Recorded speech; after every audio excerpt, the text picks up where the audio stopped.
everyone, welcome back to my channel. It's me, Jogi, and today we're diving into a topic near and dear to my heart, houseplants. Specifically, the ones I've managed to utterly destroy. We're talking full-scale botanical massacres. I've cultivated a tiny leafy graveyard in my apartment. Misery loves company, right? Maybe I can save you from the same fate. Today, I'll share the worst houseplants I ever bought. These plants were total disasters. Maybe I should just stick to plastic plants or rocks. Rocks are nice. Grab your emotional support beverage because this is going to be a bumpy, leafy ride. Let's get into the horticultural horror show that is my life.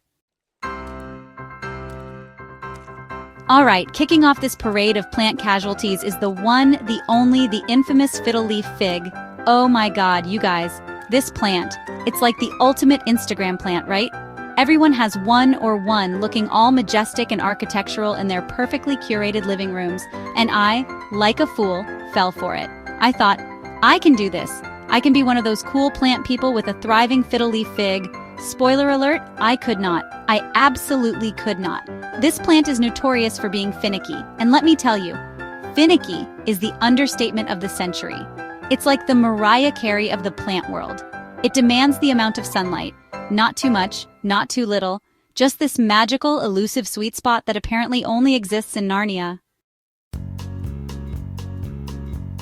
Next up on my list of plants that hate me and everything I stand for is the Boston fern. Now, these guys look so lush and green and inviting in the store, don't they? They whisper promises of a tropical paradise in your very own home.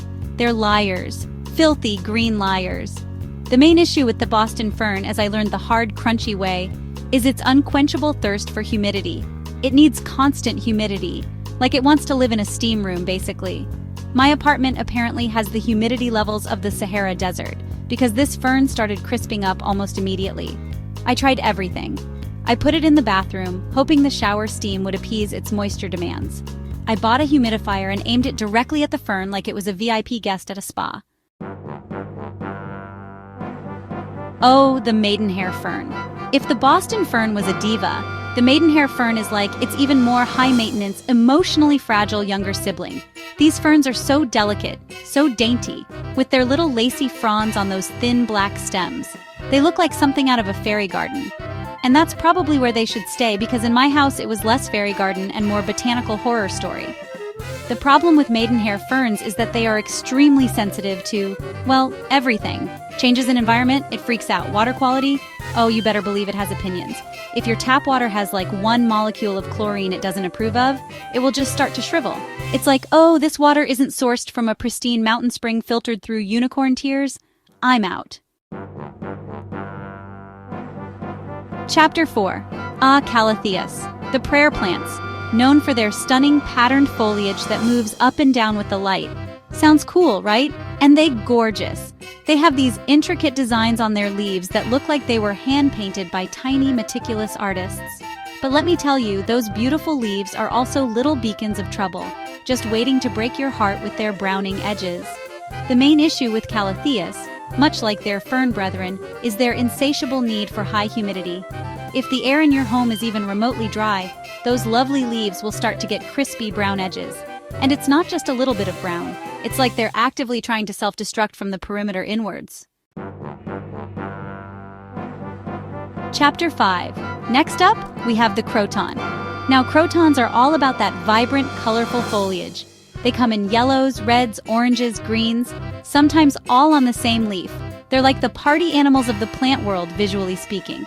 And I was drawn to that party. I thought, wow, this will really brighten up my space. What I didn't realize was that this party animal has some very specific, non-negotiable demands. The biggest one? Light. Crotons need of bright, direct light to maintain those fabulous colors. If they don't get enough light, they start to fade, looking dull and sad. And even worse, they start dropping leaves like crazy. And my apartment, while not a cave, apparently doesn't offer the sun-drenched nirvana that a croton requires to thrive. Chapter 6. Let's talk about the zebra plant, or Aphelandra scorosa. This plant is a stunner with those dark green leaves and striking white veins looking like, well, zebra stripes. And then it can get these bright yellow flower bracts that are super cool. I saw one, I wanted one, I bought one. Classic Jogi move, impulse buy based on looks, and, as usual, it did not end well for the plant. Or my ego. The zebra plant requires very specific care, and it's not very forgiving if you mess up. It needs consistent moisture, not too wet, not too dry, that magical balance that seems to elude me. Oh, gardenias, the dream of that intoxicating fragrance filling your home, those beautiful creamy white flowers. It's a romantic notion, isn't it? I certainly thought so. I envisioned myself like elegantly sipping tea while my home smelled like a high-end perfume shop, all thanks to my thriving gardenia. The reality? Not so much. Not even close, actually. Gardenias are notoriously difficult to grow indoors, and I can now personally attest to this fact. Their biggest demand, yet again, is high humidity. They want to live in a greenhouse, basically. Orchids. They're so elegant, so exotic. They look like they belong in a fancy hotel lobby or a millionaire's sunroom, and yet they sell them everywhere, even in grocery stores, tricking us mere mortals into thinking, hey, maybe I can keep one of these alive. I fell for that trick. Multiple times, if I'm being honest, because I'm a slow learner when it comes to plants that are clearly out of my league. The main challenge with orchids, particularly the common Phalaenopsis or moth orchids, is watering. It's a delicate dance. They don't like to sit in water, so you can't just water them like your other houseplants. Their roots need air, but they also don't like to dry out completely for too long. English ivy. It seems so classic, so charming, doesn't it? You see it trailing gracefully from hanging baskets or climbing up old buildings. It evokes a sense of timeless elegance. I thought, oh, a bit of trailing greenery would be lovely. What I didn't anticipate was that English ivy, in my home, would become less charming accent and more pest-infested nightmare. While English ivy can be relatively easy to grow in terms of light and water, it's pretty adaptable. Its major downfall, in my experience, is its absolute magnetism for spider mites. Oh my God. Spider mites. Those tiny, insidious little arachnids that create fine webbing all over your plant and suck the life out of its leaves. Alright, now we venture into the realm of true horticultural artistry, or in my case, horticultural tragedy, the bonsai tree. I mean, who isn't captivated by these tiny, perfectly sculpted miniature trees?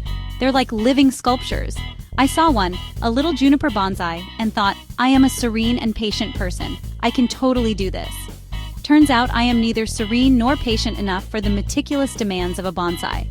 Bonsai trees require an incredible amount of attention and very specific care. It's not just a plant, it's a long-term commitment to shaping, pruning, wiring, and carefully monitoring its every need. The watering alone is an art form. Because they're in such small, shallow pots, they can dry out incredibly quickly, especially indoors. But you also can't overwater them. It's a constant balancing act that requires daily, sometimes twice daily checking.